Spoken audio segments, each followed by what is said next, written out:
ٹوٹی ہے کمر کیسے بتاؤں علی اکبر بتاؤں علی اکبر زخمی تیرا سینہ تو پدر دیکھ رہا ہے زخمی تیرا سینہ تو پدر دیکھ رہا ہے پدر دیکھ رہا ہے میں اپنا جگر کس کو میں اپنا جگر کس کو میں اپنا جگر کس کو دکھاؤں علی اکبر دکھاؤں علی اکبر ٹوٹی ہے کمر کیسے بتاؤں علی اکبر بتاؤں علی اکبر آنکھوں سے دکھائی نہیں دیتا ہے پدر کو آنکھوں سے دکھائی نہیں دیتا ہے پدر کو دیتا ہے پدر کو میاں تیری لے کر کہاں میاں تیری لے کر کہاں میاں تیری لے کر کہاں جاؤں علی اکبر جاؤں علی اکبر ٹوٹی ہے کمر کیسے بتاؤں علی اکبر بتاؤں علی اکبر منت تو تیری پالنے والی کی بڑھا دوں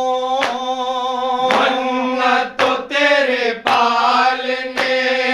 والی کی بڑھا دو والی کی بڑھا دوں صحرا تیرے لاشے پہ صحرا تیرے لاشے پہ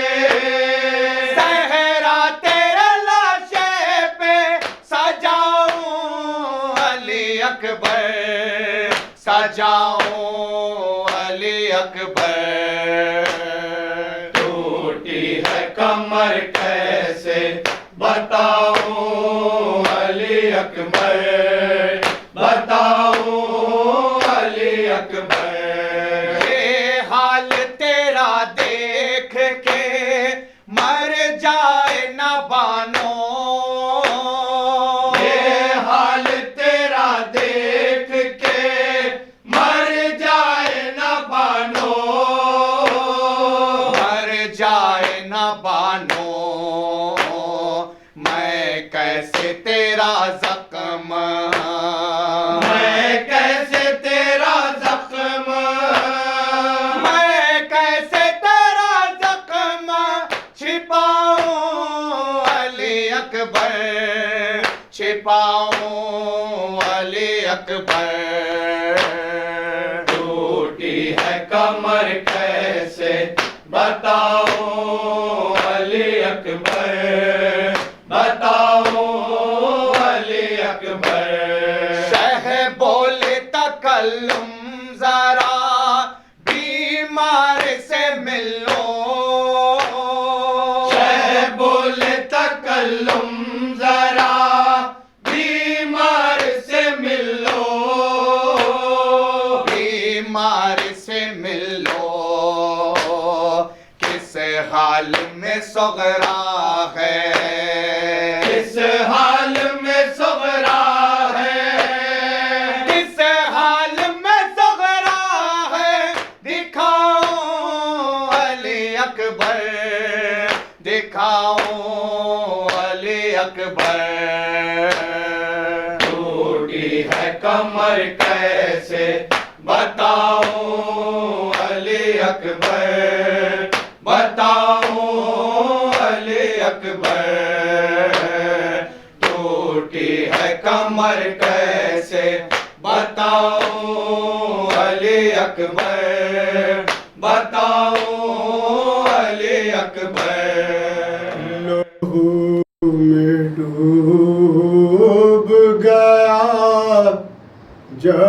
شبیہ پیغمبر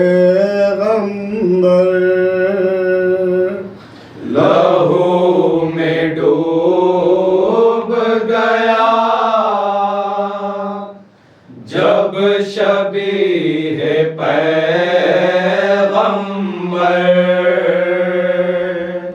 لہو میں ڈوب گیا جب شبیہ پیغمبر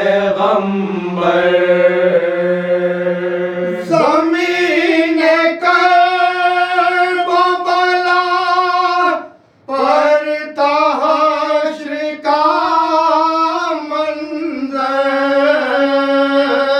لہو میں ڈوب گیا جب شبیہ پیغمبر لہو میں ڈوب گیا جب شبیہ پیغمبر حسین ڈھونڈ رہے تھے جوان کے لاش کو حسین ڈھونڈ رہے تھے جوان کے لاش کو حسین ڈھونڈ رہے تھے جوان کے لاش کو حسین ڈھونڈ رہے تھے جوان کے لاش کو منتظر در خیر ماں پہ غم زدہ مادر لہو میں ڈوب گیا جب شبیہ پیغمبر لہو میں ڈوب گیا جب شبیہ پیغمبر کوئی دوست نہ بھائی ناصرہ تھا کوئی نہ کوئی دوست نہ بھائی ناصرہ تھا کوئی نہ کوئی دوست نہ بھائی ناصرہ تھا کوئی نہ کوئی دوست نہ بھائی ناصرہ تھا کوئی لہو کے شہر میں تنہا تھا فاطمہ کا پسر لہو میں ڈوب گیا جب شبیہ پیغمبر لہو میں ڈوب گیا جب شبیہ پیغمبر ہر ایک بار یہ مڑ مڑ کے دیکھتے تھے حسین ہر ایک بار یہ مڑ مڑ کے دیکھتے تھے حسین ہر ایک بار یہ مڑ مڑ کے دیکھتے تھے حسین ہر ایک بار یہ مڑ مڑ کے دیکھتے تھے حسین نکلنا کہیں رن میں زینب مجتر لہو میں ڈوب گیا جب شبیہ پیغمبر لہو میں ڈوب گیا جب شبیہ پیغمبر پکارتے تھے اندھے راہ میری آنکھوں میں پکارتے تھے اندھے راہ میری آنکھوں میں پکارتے تھے اندھے راہ میری آنکھوں میں پکارتے تھے اندھے راہ میری آنکھوں میں میرے جوان میرے دل بر میرے علی اکبر لہو میں ڈوب گیا جب شب لہو میں ڈوب گیا جب شبیہ پیغمبر کہاں تلاش کرو کچھ نظر نہیں آتا کہاں تلاش کرو کچھ نظر نہیں آتا کہاں تلاش کرو کچھ نظر نہیں آتا کہاں تلاش کرو کچھ نظر نہیں آتا زمین گرم پہ دیکھو بھٹک رہی ہے نظر لہو میں ڈوب گیا جب شبیہ پیغمبر لہو میں ڈوب گیا جب شبیہ پیغمبر قدم قدم پہ ادھر گر کے اٹھ رہے تھے حسین قدم قدم پہ ادھر گر کے اٹھ رہے تھے حسین قدم قدم پہ ادھر گر کے اٹھ رہے تھے حسین قدم قدم پہ ادھر گر کے اٹھ رہے تھے حسین گلے جا تھام کے اکبر تڑپ رہے تھے ادھر لہو میں ڈوب گیا جب شبیہ پیغمبر لہو میں ڈوب گیا جب شبیہ پیغمبر سلام علیک شاہ سلام علیک سلام علیک شاہ سلام علیک رشب سلام شاہ سلام علیک سلام علیک شاہ سلام علیک سمات سلام شاہ سلام علیک شاہ سلام علیک شاہ سلام علیک ثانی غیب سلام شاہ سلام علیک شاہ سلام علیک شاہ سلام علیک سی سکینہ سلام شاہ سلام علیک شاہ سلام علیک شاہ سلام علیک شیعوں کے مولا سلام شاہ سلام علیک شیعوں کے مولا سلام شاہ سلام علیک رضوی ڈیری فارم جس کا صاف ستھرا کام جو بنائے ہر کسی کو اسٹرانگ رضوی ڈیری فارم جو 30 سالوں سے عوام کی خدمت انجام دیتا رہا ہے ہمارے یہاں صاف ستھرے طریقے سے سارے ڈیری پروڈکٹس دستیاب ہیں جیسے خالص بھینس کا دودھ ملائی اور کھووا جو سارے حفاظتی اقدامات کے تحت ہمارے پروڈکٹس سیفٹی میجرز کا خیال رکھتے ہوئے آرڈرز لیتے ہیں جیسے ہوٹلز فنکشنز شادی جشن وغیرہ مجالس کے لیے ہمارے یہاں اسپیشل ڈسکاؤنٹ ملے گا ہمارا ایک آؤٹ لیٹ روح برو علاوہ سرتوق دارالشفا کے پاس ہے اور ہمارے ڈیری فارمز تلاب کٹا اور چلپلی میں موجود ہے ہمارے یہاں فری ہوم ڈیلیوری سروسز بھی موجود ہے